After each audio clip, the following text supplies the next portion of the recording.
Filipenses 1, nós vamos ler verso 20 e verso 21. Diz assim o texto: aguardo ansiosamente e espero que em nada serei envergonhado. Pelo contrário, com toda a determinação de sempre, também agora, Cristo será engrandecido em meu corpo, quer pela vida, quer pela morte. Porque para mim, o viver é Cristo e o morrer é lucro. Continue conosco, Senhor, nesta manhã. Continue com as nossas crianças, professores que agora ministram boas notícias para todos os nossos pequeninos. Abençoe-os com teu poder, Senhor. E continue a falar aos nossos corações. É o que pedimos em nome de Jesus. Amém e amém. Podemos assentar. O apóstolo Paulo escreveu esta carta da prisão, provavelmente um momento em que ele vivia a prisão domiciliar em Roma. Ele escreveu esta carta, que é uma carta cheia de gratidão pelo cuidado que os filipenses, especificamente a igreja de Filipos, tinha para com o ministério do apóstolo Paulo. Mesmo o apóstolo Paulo estando distante, como disse, vivendo um momento triste, a igreja se preocupava com ele. A igreja enviava oferta para ele. A igreja enviava amor para ele. E Paulo, com seu coração tocado por essas ações de amor e de cuidado, escreve para esta igreja. Filipos e a igreja que lá existia era fruto daqueles encontros, guarde essa palavra, que Deus promove em nossas vidas. Paulo, em sua segunda viagem missionária, acompanhado de Silas, após aquela separação de Barnabé, ele estava em Troade. E em Troade, durante esta viagem, que chamamos de segunda viagem missionária, ele teve uma visão. Nós não sabemos exatamente como foi essa visão, se ele estava dormindo, acordado, mas o fato é que ele viu algo além do físico.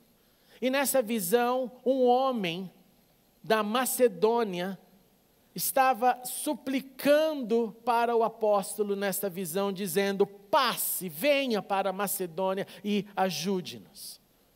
Paulo, então, depois dessa visão, não pensa duas vezes, ele inclui na rota imediatamente a ida para essa localização, e ele vai para aquela região pregar o evangelho. É muito bonito como o texto nos mostra uma sequência e uma rapidez em obedecer, e não uma espera ou expectativa. Diz que ele parte então de Troade, diretamente para Samotrácia, e no dia seguinte para Neápolis, aqueles que viajarão conosco irão visitar este porto. E de lá eles partem para Filipos, que era uma colônia romana, a principal cidade daquele distrito. E a Bíblia diz que lá então ele fica vários dias. Filipos era uma cidade de muitos aposentados ex-legionários do exército romano. Eles recebiam as suas grandes somas de dinheiro e iam se aposentar em Filipos. Lá viviam então, como diz a música que educa as nossas crianças quando estão aprendendo sobre o Império Romano, eles viviam fazendo tudo como romanos, comendo como romanos, pensando como romanos, dançando como romanos, fazendo a vida como romanos, e tinham orgulho de dizer: somos aqui a representação máxima da chamada elite romana. Lá então Paulo está, porque teve uma visão, e diante disso, ele chegando no sábado, o que faz um judeu no sábado? Um judeu no sábado vai orar. E Paulo vai então à busca de oração, o que nos mostra algo muito importante sobre esta cidade. A cidade não tinha um número suficiente de judeus para terem uma sinagoga. Qual é a consequência então, se não temos um lugar para ter um número, uma comunidade para construir uma sinagoga? A Bíblia nos diz que eles então oravam na beira do rio. E que naquele sábado mulheres oravam à beira do rio. A Bíblia não diz que essas mulheres eram judias, a Bíblia só diz que essas mulheres oravam na beira do rio. E Paulo vai então lá para esse lugar de oração, para esse encontro de oração, e começa a conversar com as mulheres que lá se reuniam. E uma delas é descrita como uma mulher que era temente a Deus. Ela era de uma outra cidade, da cidade de Tiatira, o seu nome era Lídia. E Deus, naquele dia, naquele encontro de Paulo que sai de Troade para Filipos, de Lídia que sai de Tiatira para Filipos, promove um encontro à beira do rio, na hora da oração, e Deus abre o coração dessa mulher para atender e para ouvir a mensagem de Paulo. O texto não nos fala tudo o que aconteceu naquela conversa, mas nos diz que ela foi batizada, e não só ela, mas também aqueles que eram da sua casa. Ao ponto dela ter sido enchida de uma alegria que ela diz: olha Paulo, se você então me considera agora uma crente ao Senhor, por favor venham ficar na minha casa.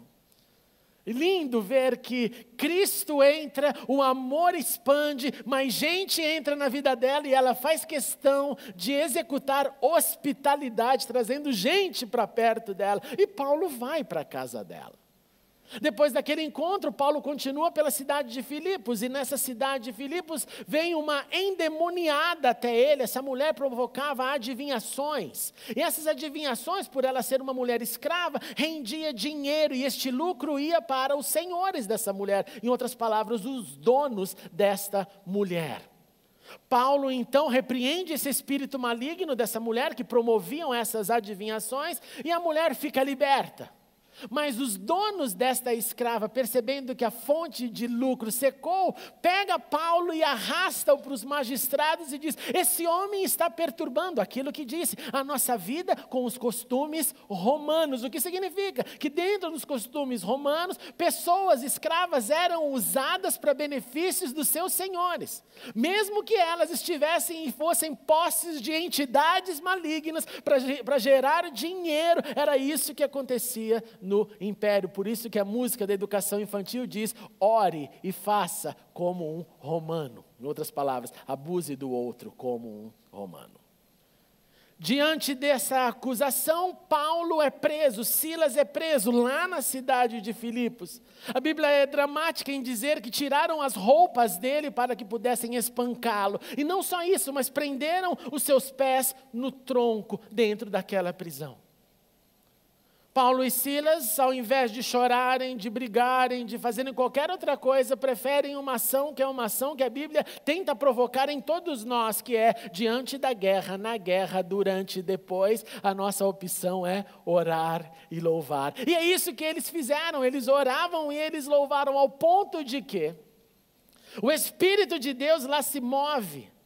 As estruturas, os alicerces dessa prisão são abalados. E as amarras, as correntes que seguravam ali o apóstolo foram quebradas. O carcereiro acorda com esse barulho e tenta se matar, porque diz: se eu perdi então aqueles que eu guardava, eu vou morrer. É melhor então eu cometer o suicídio. E nessa hora, quando ele está pronto para se matar, ele ouve a voz: não faça isso, estamos todos aqui. O carcereiro, na cidade de Filipos, diante desse evento, olha para Paulo e diz: senhores, o que nós devemos fazer para ser salvo? Diante então do segundo encontro na cidade de Filipos, que temos a narrativa nos informando, vem um homem, olha para eles e diz, da mesma forma que Lídia disse: eu quero, eu aceito. E Paulo responde uma das frases que mais é repetida na esperança de todos da família da fé em relação a um familiar, que é: creia no Senhor Jesus e será salvo tu e tua casa. Tudo isso aconteceu em Filipos. Naquela mesma hora, o carcereiro foi batizado, a sua família foi batizada, ele lavou as feridas de Paulo e mais ainda, era madrugada, levou Paulo ali nas escondidas da sua casa, tiveram um tempo maravilhoso, serviu-lhes uma refeição. Que noite foi aquela? Essa é uma daquelas que, se tiver o replay no céu, a gente tem que assistir de novo como aconteceu. Quando amanhece, os magistrados então soltam Paulo, descobrem que ele é cidadão romano, estão em maus lençóis, como diriam, mas Paulo sai da prisão E vem mais um componente importante que a Bíblia nos diz, que Paulo e Silas, saindo da prisão, você sabe para onde eles vão? Eles voltam para a casa de Lídia, onde se encontraram com irmãos e os encorajaram. Resumindo essa história, de um encontro à beira-rio, resulta então na ação do apóstolo, no compartilhar das boas novas, e uma mulher é batizada.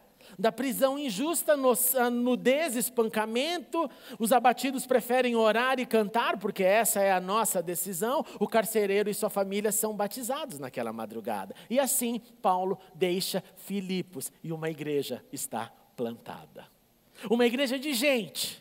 Uma igreja de gente que vai ter que descobrir agora o que fazer com esse caminho, como seguir esse caminho, como fazer nas nossas reuniões, como cantar. Olha, eu vou lembrar, o carcereiro devia dizer em todos os seus testemunhos, naquela noite, quando eles estavam ensanguentados, eles preferiam cantar. Que lembrança, que lembrança. A chegada em Filipos resultou na conversão de Lídia.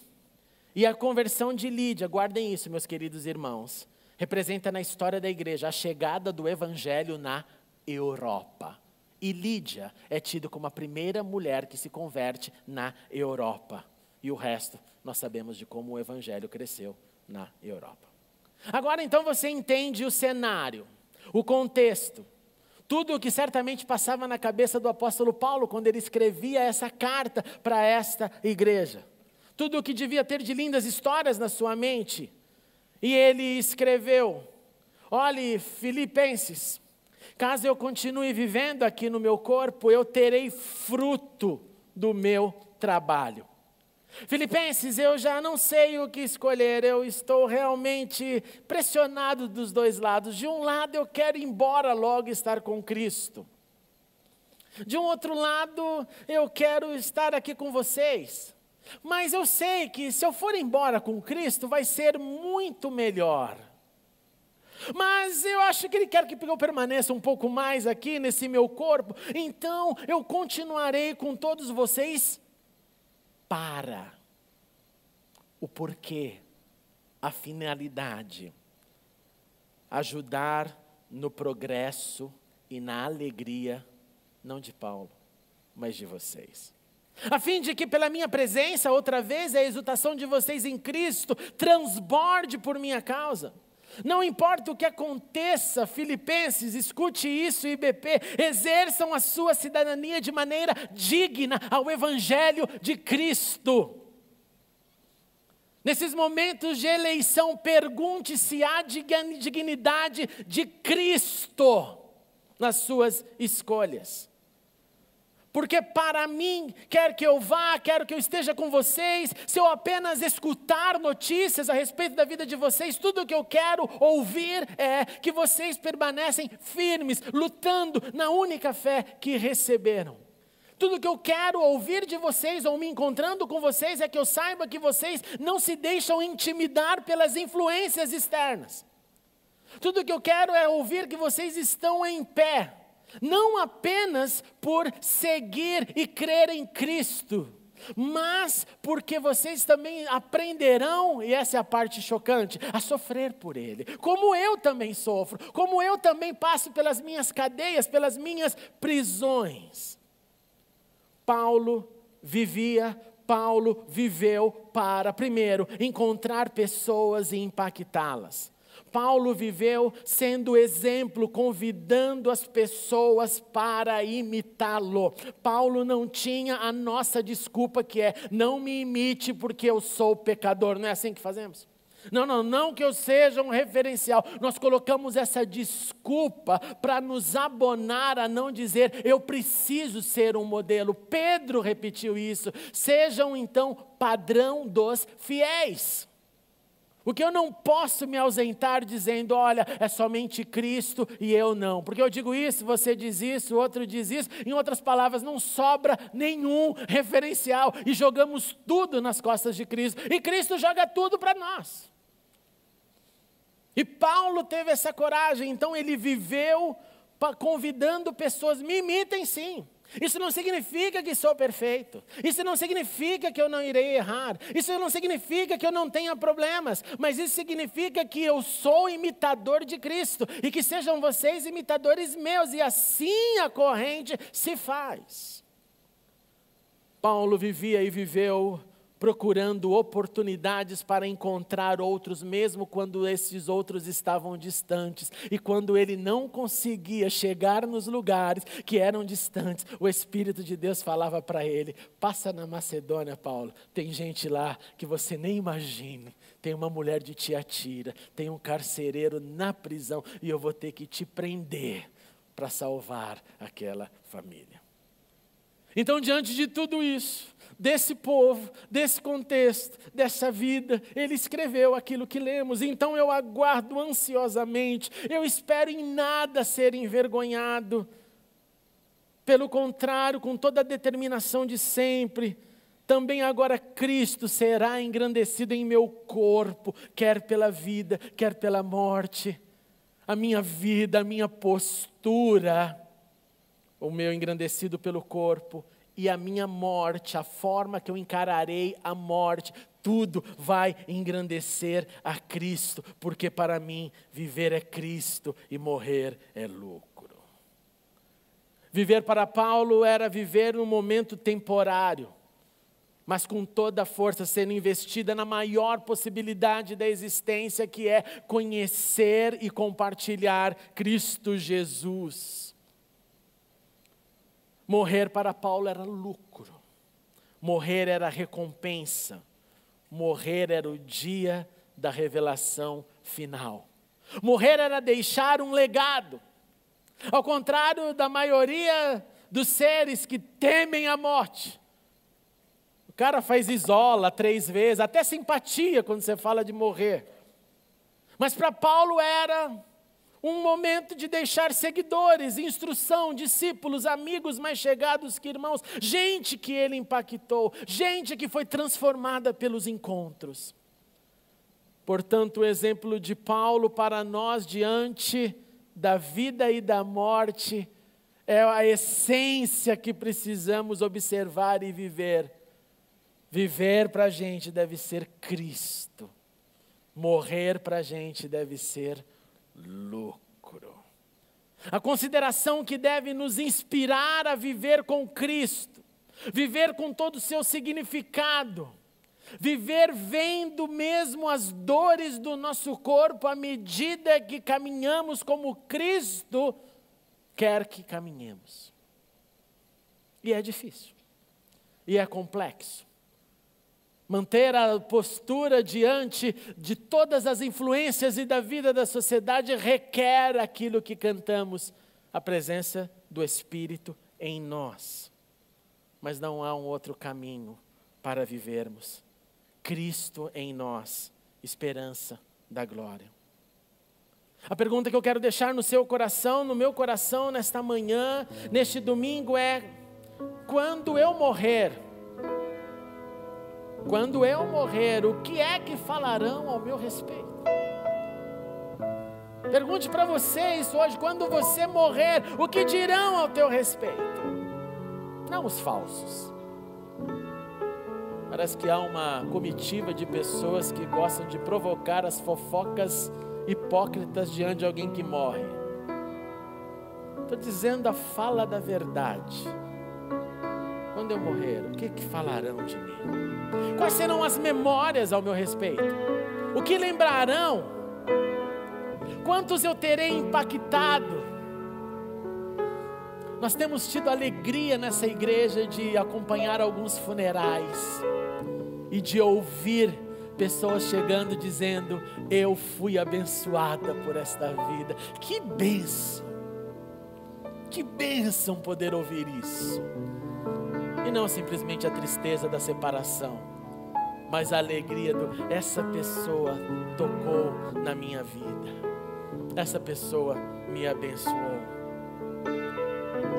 Quando eu morrer, quantos serão os discípulos que continuarão o que eu fiz e faço? Quantos trarão no seu ombro as pressões, alegrias da jornada, o exemplo, e dirão: eu vi alguém que fez antes de mim e eu quero continuar essa caminhada. Quando eu morrer, qual será o eco? Porque a morte jamais será vitória para aqueles que creem, mas sim a recompensa em Cristo. Eu termino com um profundo conselho para todos, que são as palavras de Paulo já bem próximo do seu fim, bem próximo do seu martírio. E Paulo, conforme a tradição histórica nos afirma, morreu pela espada, morreu martirizado. Era isso que ele queria dizer: que eu possa engrandecer a Cristo com o meu corpo, tanto em vida quanto em morte. E essas palavras eu queria que você guardasse no teu coração, que você lesse novamente essa semana, que você meditasse sobre ela, como sendo parte das últimas palavras que conhecemos de Paulo, parte do grupo das suas últimas palavras. Ele diz assim para Timóteo, e receba essa palavra como se ele falasse no pé do seu ouvido para você e para mim. Ele disse: na presença de Deus e de Cristo Jesus, que há de julgar os vivos e os mortos, por sua manifestação e por seu reino, eu o exorto solenemente. Na presença de Deus, do Rei Jesus, da manifestação do reino, eu te exorto: pregue a palavra, esteja preparado a tempo e fora de tempo, repreenda, corrija, exorte com toda paciência e doutrina, pois virá o tempo em que não suportarão a sã doutrina. Será que chegou esse tempo? Será que todos escutam a sã doutrina e falam: que maravilha esse caminho da fé, que proposta linda? Não suportarão a sã doutrina, pelo contrário, sentindo coceiras nos ouvidos, segundo seus próprios desejos, juntarão mestres para si mesmos. Vamos pagar aquele para falar o que nós queremos ouvir. Vamos pagar aqueles que nos dê essa palavra, que nos deixe sentindo incrível e que não demande eu fazer nada absolutamente, a não ser just like the Romans, como os romanos, viver a vida da maneira que eu quero. Eles não somente farão isso, mas se recusarão a dar ouvidos à verdade, voltando-se para os mitos. Você, porém, escute isso: seja sóbrio em tudo, suporte os sofrimentos, faça a obra de um evangelista, cumpra plenamente o seu ministério. Eu já estou sendo derramado como oferta de bebida, está próximo o tempo da minha partida, o quando eu morrer está chegando. E ele conclui: mas eu combati o bom combate, eu terminei a corrida, eu guardei a fé.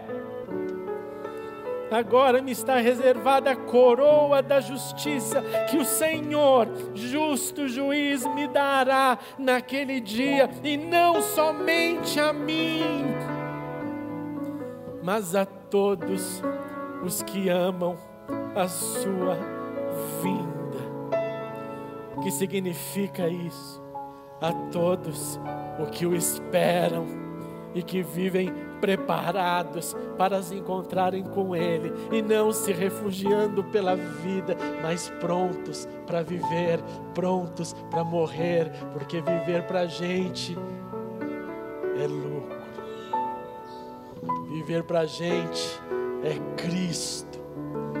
Lucro de tempo, de datas, de dias, de momentos, em Cristo Jesus. Viver para a gente é viver o que Ele nos ensinou, que assim seja conosco. Vamos ficar aí.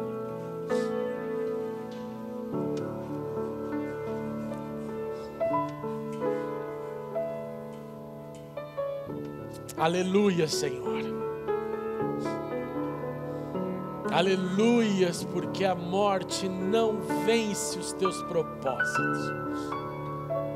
Aleluia, porque ela não tem vitória sobre aqueles que são eternos, que ganharam a eternidade pelo sangue do Cordeiro.